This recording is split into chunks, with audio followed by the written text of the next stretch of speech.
Telugu Desam party అధ్యక్షుడు నారా చంద్రబాబు నాయుడు గారు చాలా గౌరవంగా పిలుస్తా ఉన్నా. ఏది ఈ ఇష్యూ కాబట్టి. మిగిలిన విషయాల్లో ఏ విధంగా మాట్లాడతాననేది మీడియా మిత్రులకు అందరికీ తెలుసు. ఈ విషయం కాబట్టి నారా చంద్రబాబు నాయుడు గారు మిమ్మల్ని ఎక్కడా కించపరచట్లా. మీ వ్యక్తిగత జీవితాల్లోకి మేము ఇప్పుడు రాలా. ఖర్జూర్ నాయుడు గారు మీకు పెళ్లి చేశారు, మీరు నారా లోకేష్ గారికి పెళ్లి చేశారు.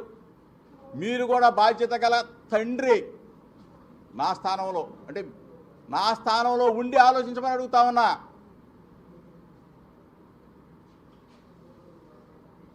లోకేష్, నువ్వు కూడా పాపం పెనమలూరు మీటింగ్లో మాట్లాడావు, ఏదో కించపరిచే డైలాగ్ మాట్లాడావు, రెడ్ బుక్కుల గురించి కూడా మాట్లాడావు. నిన్ను కూడా గౌరవంగానే మాట్లాడుతా ఉన్నా. ఈ కేసుకు సంబంధించిన మీడియా సమావేశం కాబట్టి నిన్ను కూడా గౌరవంగానే మాట్లాడుతూ ఉన్నా. రెడ్ బుక్ అవసరం లేదన్నావు. ఓకే, రెడ్ బుక్ అవసరం అయినప్పుడు నన్ను 83 రోజులు జైలు పెట్టావు. నన్ను, నా తమ్ముడిని, నా కొడుకుని రాజీవ్ని జైల్లో పెట్టావు.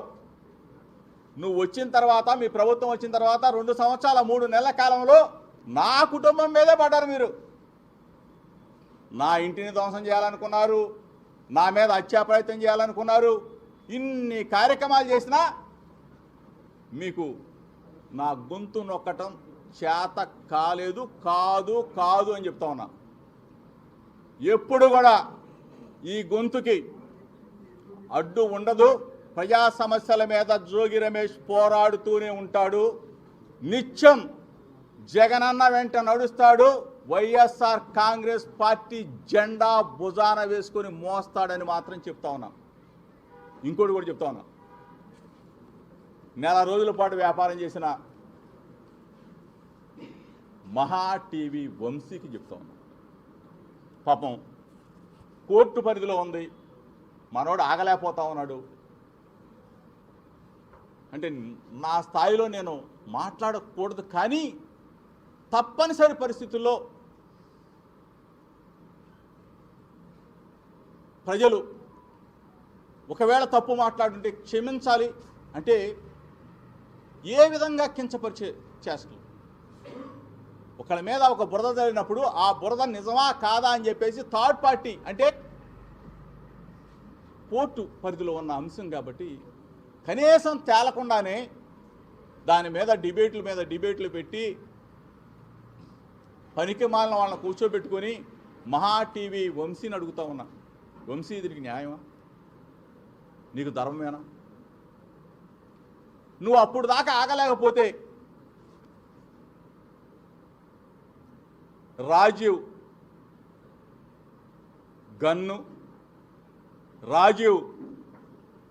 గన్నులో బుల్లెట్, ఆ బుల్లెట్లో పవరు, ఆ పవర్లో రేంజ్ కావాలని తహతహలాడితే నిన్ను హయ్యర్ చేసుకున్నా. నువ్వు కూడా కాదు, నువ్వేముంది బామ్మర్ది వంశీగాడివి, నీదే ఉందిరా ఒక్కగాడి. నిన్ను హయ్యర్ చేసుకున్నా. నిన్ను హయ్యర్ అంటే కాంట్రాక్ట్ కుదుర్చుకున్నా. వాళ్ళకి చెప్పు రాజీవ్కి ఎంత దమ్ముందో, రాజీవ్కి ఎంత పవర్ ఉందో, ఆ పవర్లో ఎంత సత్తా ఉందో కూడా నిన్ను హైర్ చేసుకున్న వాళ్ళకి డైరెక్ట్గా చెప్తా ఉన్నా వంశీ. మనస్సాక్షిని అడుగు, నీ భార్యను అడుగు, ఇంటికి వెళ్ళి నీ పిల్లల్ని అడుగు. నెల రోజులుగా నేను చేసింది మంచి పనా తప్పా అని చెప్పేసి అడుగు. ఏంట్రా ఇది? ఎంత దిగజారిపోయారా మీరు? డబ్బుల కోసం మీడియా ఛానల్స్, అంటే స్వచ్ఛమైన మీడియా ఛానల్స్ ఉన్నాయి, పర్ఫెక్ట్గా ఉన్నది ఉన్నట్టు చెప్పే మీడియా ఛానల్స్ ఉన్నాయి. కొన్ని దిగజారిపోయిన మీడియా ఛానల్స్. ఎందుకు మీరు ఈ స్థాయికి దిగజారిపోయారు? మీకు ఇంతకన్నా ఇంకోటి చేసుకోవడం బెటర్. మీరు పౌడర్ రాసుకుంటావు, కూర్చుంటావు. మా వాళ్ళు ఏదో అంటారు టాల్కమ్ పౌడర్ వంశీ అని. అదే నేను ఎప్పుడు చూడలా, కానీ ఓడి చెప్తా ఉన్నాను. బామ్మర్ది వంశీ, నీ భార్య నాకు చెల్లి. ఒకసారి మా చెల్లి దగ్గరికి వెళ్ళు, నేను ఈ విధంగా చేశాను కరెక్టా అని చెప్పి అడుగు. చెప్పు తీసుకొని కొట్టింది, నేను చెప్పు పెట్టి కొట్టింది. నీకు నాకు తెలిసి అన్నం పెట్టదు, ఆమె పాపం చూసి ఉండదు. దయచేసి చెప్తా ఉన్నారు, ఇటువంటి ముసుగులో కొన్ని ఛానల్స్ అవ్వచ్చు, కొన్ని వెబ్సైట్స్ అవ్వచ్చు, కొన్ని యూట్యూబ్ ఛానల్స్ అవ్వచ్చు, పాపం బ్రతికేశారు. నెల రోజుల పాటు బ్రతికేశారే. మీకు పిల్లలు లేరా? మీకు భార్య బిడ్డలు లేరా? ఈ రోజుకి నేను కోరుకునేది ఏంటంటే, ఈ రోజుగా ఓ తండ్రిగా నేను అనుకునేది ఏంటంటే, మరలా దేవుడు అనేవాడు ఉంటే కరుణిస్తే ఇద్దరు ఒకటవ్వాలని చెప్పి నేను కోరుకుంటాను తప్ప ఏందిరా మీ బతుకులు.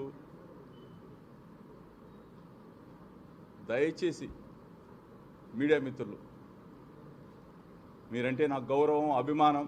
ఒకవేళ నేను ఏదైనా తప్పుగా పొరపాటుగా మాట్లాడుంటే రాష్ట్ర ప్రజలు కూడా క్షమించాలని. మేఘన నా కూతురుతో సమానం కాదు, నా కూతురు లాంటిది.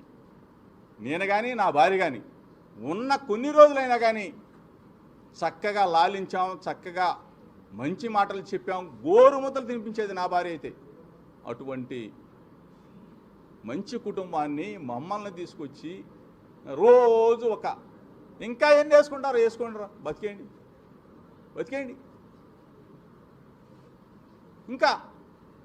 ఇంకా ఎన్ని సృష్టిస్తారు? ఒకటే చెప్తా ఉన్నా, చంద్రబాబు నాయుడికి చెప్తా ఉన్నా, లోకేష్కి చెప్తా ఉన్నా, తెలుగుదేశం పార్టీలో కొంతమంది, పాపం అందరిని అనకూడదు, ఎందుకంటే ఇటువంటి కార్యక్రమాలను చాలామంది వ్యతిరేకిస్తూ నాకు ఫోన్లు చేశారు.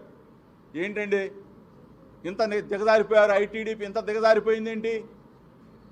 ఏదన్నా మంచి సమస్యను తీసుకుంటారు కానీ ఇట్లా ఒక కుటుంబ సమస్యను తీసుకొచ్చి రోడ్డున పెట్టి ఈ విధంగా దిగజారిపోయిన మా ఐటీడీపీ అని చెప్పేసి తెలుగుదేశం పార్టీలో వాళ్ళే చెప్తా ఉన్నారు. చంద్రబాబు నాయుడు ఇంత దిగజారిపోతాడా, ఇంత నీతి లేనివాడా అని చెప్పేసి మాట్లాడుతూ ఉన్నారు. దయచేసి చెప్తా ఉన్నా, మిమ్మల్ని ఏమి నేను కుటుంబ పరంగా గౌరవిస్తాం, బాధ్యత గల వ్యక్తులుగా మిమ్మల్ని గౌరవిస్తాం. కానీ ఈ విధమైన మానసిక క్షోభకి గురి చేసి నెల రోజుల పాటు నన్ను కానీ నా కుటుంబ సభ్యులను కానీ ఇబ్బంది పెట్టిన, ఎట్లా అంటే గ్యాగ్ ఆర్డర్ కూడా తీసుకొచ్చా. గ్యాగ్ ఆర్డర్ తీసుకొచ్చినా సరే గ్యాగ్ ఆర్డర్ని ఇంప్లిమెంట్ చేయకుండా కూడా కొన్ని ఛానల్స్, మహా టీవీ, వంశీ, ఎందుకు? భూమి గుండ్రంగా ఉంటుంది. ఎప్పుడు ఒకడే పరిపాలన చేయడు.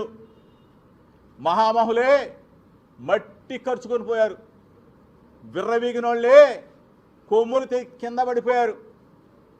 ఒకటే చెప్తా ఉన్నా, టైం ఈరోజు నీ టైం అవ్వచ్చు, ఏదో ఒకరోజు ఒక నిమిషమైనా నా టైం వస్తుంది. అంటే నేనేమి వీరుణ్ణి సూర్యుడిని పొడి చేస్తాను కాదు. నీకు మంచి మాటలు చెప్పే రోజు ఇంకొకసారి వస్తుంది, నీకు మొట్టికాయ వేసే రోజు ఇంకొక రోజు వస్తుంది. దయచేసి రెడ్ బుక్ ఇవాళ ఏంటి?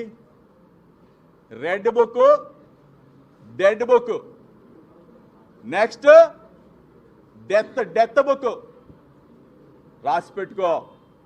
విర్రవేగొద్దు, మంచి మాటలు తీసుకో. నేను చెప్తున్నాను, 4 మంచి మాటలు తీసుకో. రెడ్ బుక్ ఎంతమందిని జైలుకి పంపిస్తారు? ఎన్ని తప్పుడు కేసులు పెడతారు? ఎంతమందిని అరెస్ట్ చేస్తారు? ఎంతమందిని భయపెడతారు?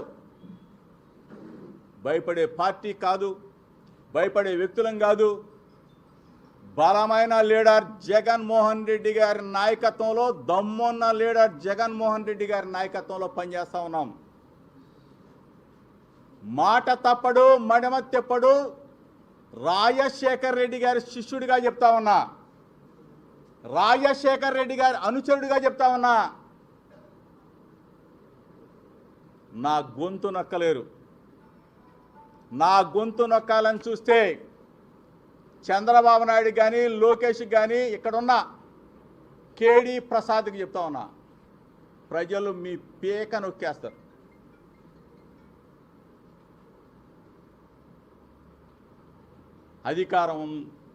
అధికార మదంతో, అధికారం ఉంటే మంచి పనులు చేయండి రా బాబు. ఏం పనులు?